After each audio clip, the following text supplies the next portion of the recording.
जय श्री राम। राम कथा के भक्ति रूपी सागर में गोता लगाने वाले महानुभाव, चर्चा कर रहा हूँ। समुद्र का तट है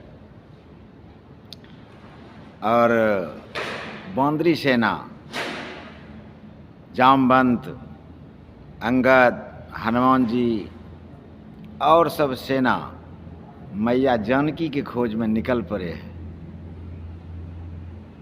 और क्या कहते हैं, सुग्रीव जी का आदेश है कि 1 महीना के अंदर 1 महीना में पता लगा कर लौटो, नहीं तो जय जय सीताराम, किसी को बख्शा नहीं जाएगा। अब समुद्र के किनारे सभी बांदरी सेना, जामवंत आदि सोच में पड़े हुए हैं, क्या करूं। लगता है कि अगर मैं सुग्रीव के पास जाऊंगा, महाराज के पास, तो हमको दंड मिलेगा, तो मैं क्यों नहीं यहीं अपना प्राण को गंवा दूं। ये संत भगवान, क्या ऐसा हो सकता है कि जो भगवान के काम के लिए निकले और उसको अपना प्राण गंवाना पड़े। सब आदमी ऐसा सोच ही रहा था।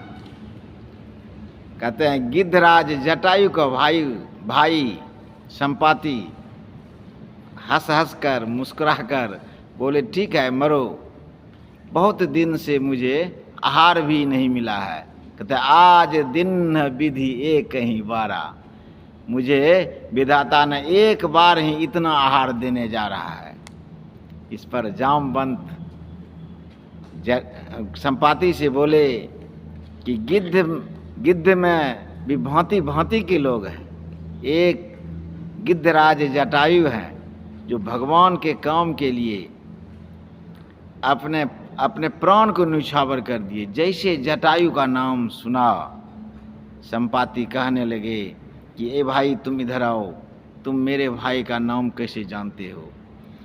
तब जामवंत, नीलनल और हनुमान जी आदि प्रमुख योद्धा जाकर उनको समझाया कि जटायु एक गिद्ध था, हम लोग मैया जानकी की खोज में निकल पड़े हैं। जब अत्याचारी रावण मैया जानकी का हरण करने जा रहा था तो जटायु भरपूर रावण से युद्ध किया और अंत में अपने प्राण का बलिदान दे दिया। तब इस पर संपाति बोले, चलो मैं तुम्हारा सहायता करूंगा। मैं और जटायु दोनों भाई था, हम लोग सूर्य से लड़ने के लिए गया था और मेरा पंख जल गया और हमको वरदान में मिला कि इसी तट पर जब मैया जानकी की खोज में प्रभु की सेना जाएंगे और इसी से तुम्हारा पंख पुनः नवीन हो जाएगा। मुझे पहले मोह ले चलो सिंधु तट, मुझे समुद्र के किनारे ले चलो। मैं पहले अपने भाई को मतलब भाई का तर्पण कर दूं। तर्पण किया और कहता है कि मैं अभी तुम्हारा सहायता करता हूँ। कहता है मैं देखा तुम नहीं, गिद्धहि दृष्टि अपार, बूर भयऊ नत करते कछुक सहाय तुम्हार। कहता मैं देख रहा हूँ, क्योंकि गिद्ध का दृष्टि जो है ना अपार होता है। कहता वो देखो मैया जानकी लंका में अशोक वाटिका में एक वृक्ष की तरह, वृक्ष के छांव में दुखी होकर बैठे हुए हैं। तब मैं बूढ़ा हो गया, नहीं तो कुछ सहायता करता। अब विचार करने लगा। संपाति ने कहा, जो नांगई सत जो जन सागर, राम कृपा ते भयऊ उजागर। जो इस 100 योजन के सागर को लांघ कर एक छलांग में पार कर जाएगा भगवान की कृपा से वही उनका काम कर सकता है। अब सब आदमी बंदरी सेना में विचार करने लगा। कोई बोलता है मैं 10 योजन पार छलांग लगा सकता हूँ, कोई 20 योजन, कोई 30 योजन। और हनुमान जी क्या कहते हैं, राम सिया राम जय जय राम सिया राम। वो सिया राम के धुन में लगे हुए हैं सब आदमी। लास्ट में अंगद ने कहा मैं जा सकता हूँ लेकिन मैं वापस नहीं आ सकता हूँ। तो जामवंत कहते हैं कहि ऋक्षपति सुनो हनुमाना, का चुप साधि रेहु बलवाना। जामवंत अंगद को कहे कि तुम जा सकते हो लेकिन तुम अभी हमारे सेना के नायक हो। पठवाओं किमी कहे पठवाओं किमी सब हूँ कर नायक, तुम सभी का नायक हो इसलिए मैं तुमको तो भेज नहीं सकता हूँ। हनुमान जी को कहते हैं हनुमान जी आप चुप साधे क्यों बैठे हैं। और हनुमान जी को याद दिलाते हैं, कहते राम काज लगी तब अवतारा, आ सुनते हूँ भयऊ पर्वताकारा। जैसे हनुमान जी को कह दिया, याद दिला दिया, इसलिए याद दिलाया कि हनुमान जी मतलब तरुण अवस्था में, बाल्यावस्था में क्या करते थे, ऋषि महात्माओं को उठा उठा कर वो मतलब अपने बल का पता लगाते थे, मैं कितना शक्तिशाली हूँ। तो ऋषि मुनि हनुमान जी को श्राप दे दिया था कि जब तक आपके बल के बारे में कोई आपको नहीं सुना देगा तब तक वह बल आपको वापस नहीं आएगा। वही तो जामवंत किए। कहते हैं कि राम काज लगी तब अवतारा, आ सुनते हूँ भयऊ पर्वताकारा। जैसे सुना कि हनुमान जी विकराल हो गया, विकराल।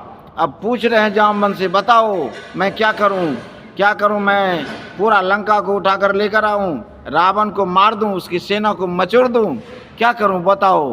कहते हैं कि सहित सहाय रावण ही मारी, आनो यहाँ त्रिकूट उपारी। जामवंत मैं पूछूं तो ही, औचित सिखावन दीजहु मोही। जामवंत कहते हैं नहीं रुको रुको हनुमान, ऐसा कुछ नहीं करना है।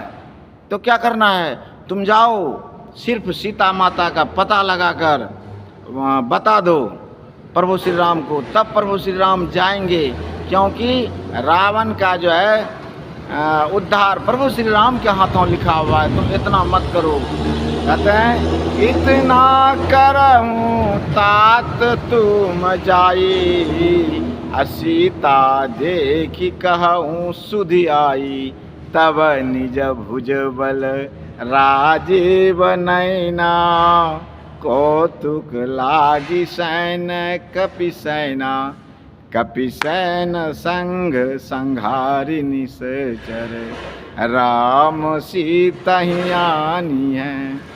त्रिलोक पावन सुजस सुर मुनि, नारदादि बखानी है। यही लागी तुलसी दास इन कर, कथा कछुक एक है कही। रघुनाथ सरसंग। कहते हैं इसलिए गोस्वामी तुलसीदास निश्चर के बारे में थोड़ा थोड़ा लिखा। कहते हैं यह सभी भगवान श्री राम के बाण से अपने प्राण को त्याग कर भवसागर से पार हो जाएंगे। तो हनुमान जी आप इतना ही करो। हम लोग को भी समझना चाहिए कि हमारे घर में जो बड़े बुजुर्ग हैं, कोई काम करने से पहले अपने बुजुर्ग का अनुशासन मान लेना चाहिए, सलाह लेना चाहिए। क्योंकि कभी भी हमारे क्या कहते हैं अग्रज, हमारे पूर्वज, हमारे पितामह बराता वो गलत सलाह नहीं दे सकते हैं। हर काम करने के लिए उनसे अवश्य आज्ञा लेना चाहिए, क्योंकि रामचरितमानस हमको यही सिखा रहा है। कहते हैं कि हमें निज धर्म पर चलना सिखाती रोज रामायण। इतना ही। जय श्री राम। भागवत प्रेमी, कम से कम अगर आप पर मेरा इस वीडियो का कुछ भी प्रभाव पड़े तो आप अपने परिजन का ज़रूर बात माने, ज़रूर उनसे सलाह लें। जय श्री राम। राधे राधे। और चैनल अच्छा लगे तो थोड़ा सब्सक्राइब कर दीजिए धीरे धीरे। जय श्री राम।